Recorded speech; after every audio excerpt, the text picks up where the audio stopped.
Boa tarde, pessoal. Hoje a gente vai falar sobre citologia, que é o ramo da biologia que estuda as células.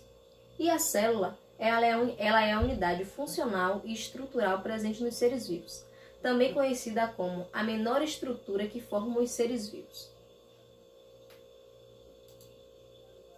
A teoria celular diz que toda célula ela dá origem a outra célula, e a célula ela forma todos os seres vivos. De acordo com a quantidade de células, a gente vai poder classificar os organismos entre unicelular e pluricelular. Bom, algumas estruturas elas são essenciais para todas as células, como no caso da membrana plasmática, que ela é responsável pela entrada e saída de substâncias da célula. Aqui a gente tem o citoplasma, a membrana plasmática. Como aqui é uma célula eucarionte, a gente tem aqui a membrana nuclear e essa é a célula procarionte. Material genético, DNA e RNA, que vai estar presente em todas as células, assim também como citoplasma e membrana plasmática, além também do ribossomo, que é conhecido como organela universal.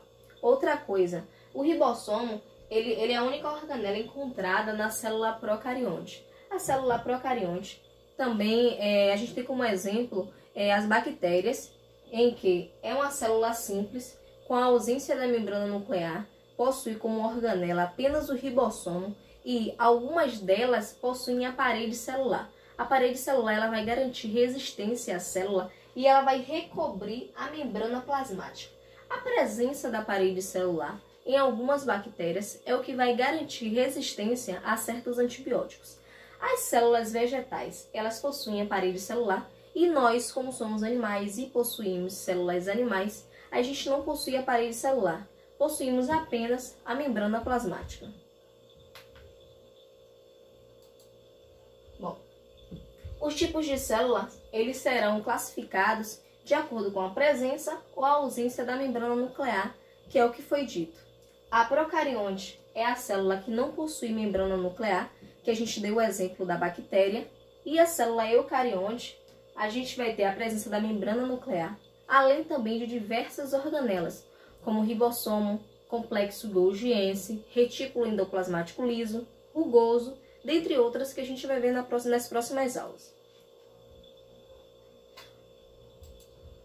Bom, aqui a gente tem um exemplo melhor de uma célula procarionte. Aqui a gente consegue ver o material genético disperso no citoplasma e ele fica disperso no citoplasma pela ausência da membrana nuclear. No caso da célula eucarionte, por ter a presença dessa membrana nuclear, a gente vai ter o material genético encontrado dentro da membrana, certo? Aqui como exemplo a gente tem as bactérias, que já foi dito. Aqui a gente tem a célula eucarionte, é uma célula mais complexa. A gente tem como exemplo os fungos, as algas, os vegetais, os animais, os protistas também. E aqui a gente tem um exemplo das estruturas encontradas dentro da célula eucarionte. Aqui vocês podem ver a membrana nuclear, é aqui que será encontrado o material genético dessa célula. Como a procarionte não possui essa estrutura, o seu material genético ele vai ficar solto aqui no citoplasma da célula. Vocês podem reparar que aqui é o citoplasma da célula. Aqui a gente tem o ribossomo, que é a organela universal. E é chamada de universal porque vai ser encontrada em todas as células. Lembrando que o ribossomo ele é responsável pela síntese proteica, ou produção de proteína. Bom, de acordo com a quantidade de célula encontrada nos organismos, a gente vai poder classificar como unicelular ou pluricelular. O organismo unicelular é aquele em que uma única célula forma um organismo, como as bactérias. No caso dos pluricelulares, você vai ter várias células que formam um organismo. Uma dica muito importante é que, se você consegue visualizar o organismo, você já percebe que ele é pluricelular. Um organismo unicelular ele só vai ser visível no microscópio, por ser muito pequeno. Bom, material genético que a gente tem é DNA e RNA. O DNA ele é responsável pela hereditariedade, que é a transmissão de genes de características de pais para filhos, E o RNA, ele é responsável pela produção de proteína. Bom, aqui a gente tem a estrutura do DNA e do RNA. Perceba que o DNA, ele possui uma dupla hélice e o RNA, ele possui uma hélice simples. Aqui são as bases nitrogenadas que a gente vai encontrar nesses materiais genéticos, que são adenina, timina, citosina, uracila e guanina. A timina, ela vai ser encontrada apenas no DNA e a uracila, ela vai ser encontrada apenas no RNA. No DNA, a adenina, ela se liga à timina e a citosina, ela se liga à guanina. No RNA, a adenina, ela se liga à uracila e a citosina, ela se liga à guanina. E essa ligação das bases nitrogenadas, ela é feita por pontes de hidrogênio. Bom, aqui de acordo com as estruturas, a gente já falou que o DNA, ele possui uma fita dupla e o RNA é simples. A pentose, também chamada de açúcar, do DNA é a desoxirribose e do RNA é a ribose. As bases nitrogenadas a gente já falou também, e perceba que a única diferença é que no DNA ocorre a presença da timina e no RNA ocorre a presença da uracila. A origem desses materiais genéticos, no caso do DNA, é na DNA polimerase e do RNA no RNA polimerase. A distribuição é o local em que você vai encontrar o material genético em maior quantidade. No caso do DNA, ele vai ser encontrado em grande quantidade no núcleo da célula, por causa da sua função, que é de hereditariedade, e o RNA ele vai ser concentrado no citoplasma da célula, por causa da sua função, que é a síntese proteica ou produção de proteína. Bom, a respiração dos organismos, né? Os organismos, eles podem ser classificados em aeróbios ou anaeróbios, de acordo com a sua forma de respirar, de acordo com a obtenção de gases para respirar. E a gente pode chamar de aeróbios aqueles organismos que dependem de oxigênio para respirar, como a gente, e anaeróbios, aqueles que não dependem de oxigênio, algumas bactérias. As formas de obtenção de energia, de se alimentar, podem ser classificadas em autótrofos ou heterótrofos.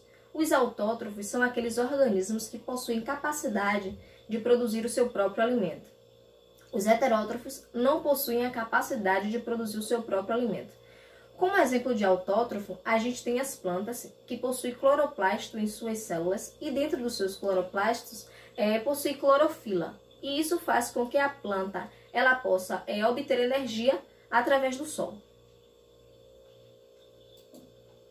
Bom, os autótrofos eles são classificados em fotossintéticos e quimiosintéticos. Os fotossintéticos são aqueles que fazem fotossíntese e os quimiosintéticos são os que fazem a quimiossíntese.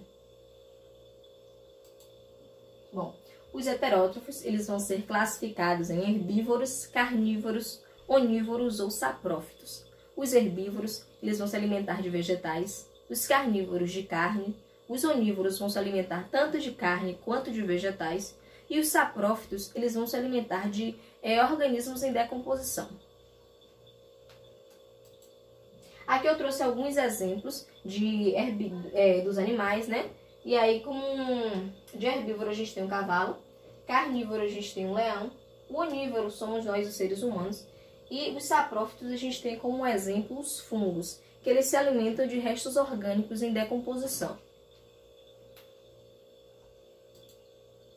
Bom, a reprodução.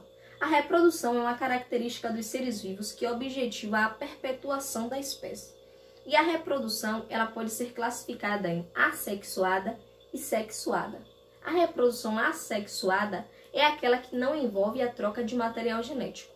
Como exemplo, tem a divisão binária. É aquela reprodução em que a bactéria ela aumenta o seu citoplasma celular e depois ela se parte ao meio, dando origem a uma outra célula. Como não houve troca de material genético com nenhuma outra bactéria, essa bactéria gerada ela é geneticamente idêntica à célula que lhe gerou, a célula-mãe, é assim que a gente vai chamar. No caso da reprodução sexuada, a gente tem a conjugação, também encontrada em bactérias, E nessa reprodução, o interessante é que não vai gerar descendente. Mas como é que funciona? Você tem duas bactérias. Suponhamos que você tome um antibiótico em que uma bactéria ela foi atingida e a outra não foi atingida. A bactéria que foi atingida, ela está prestes a entrar em apoptose, que é a morte celular. Então, a bactéria que está lá resistente, ela passa parte do seu material genético para aquela outra bactéria que está precisando.